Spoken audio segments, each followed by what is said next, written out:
When Ron and Sue Stewart have a day off together, they make the most of it. And that means one thing: quality time with the children. They worry their 2-year-old daughter Spencer and 5-month-old son Mason suffer from a quality time deficit. Over here. Oh. You want me to fall down? It's so hard for me to get back up. Ah! When you have to work, when you're balancing your duty to an employer and your duty to your family, you do feel like, yeah, there's something missing here. One of the hardest things for the Stewarts to do was to put Spencer and Mason in childcare. You know, I certainly feel guilty at times, thinking, should I not be working?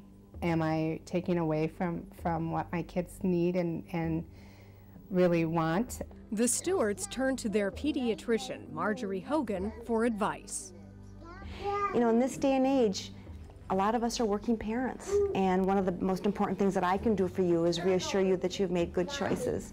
You've got good daycare, and the time you spend with your children is truly quality time.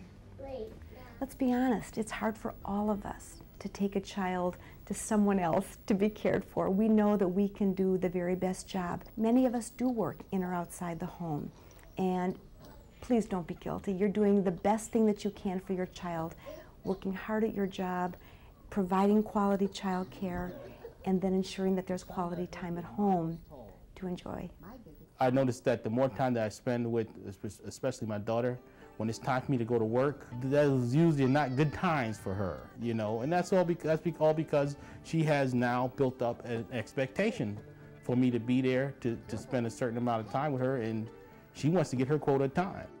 If you as a parent have raised expectations for your child and they anticipate things eagerly or with quiet joy, it's important to follow through on that.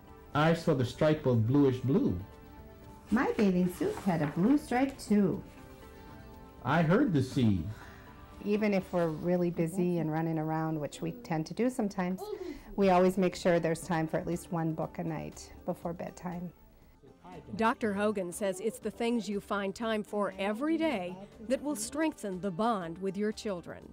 It's the kinds of things that you do. They'll remember what Mom and Dad did with me, the books that we read, the rituals, the things that families do that define what a family is. I think that's great.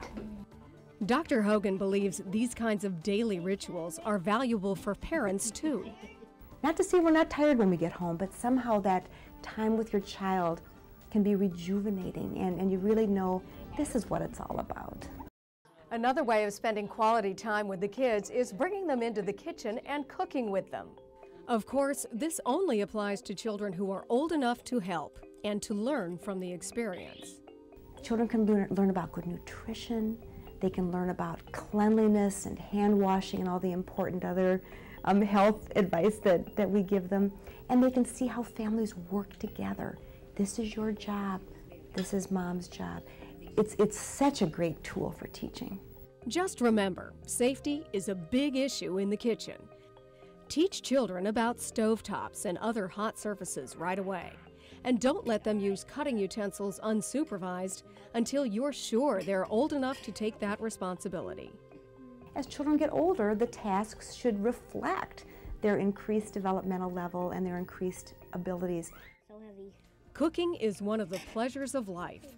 Involving children in the process is just another way to spend quality time and to make sure they know you care.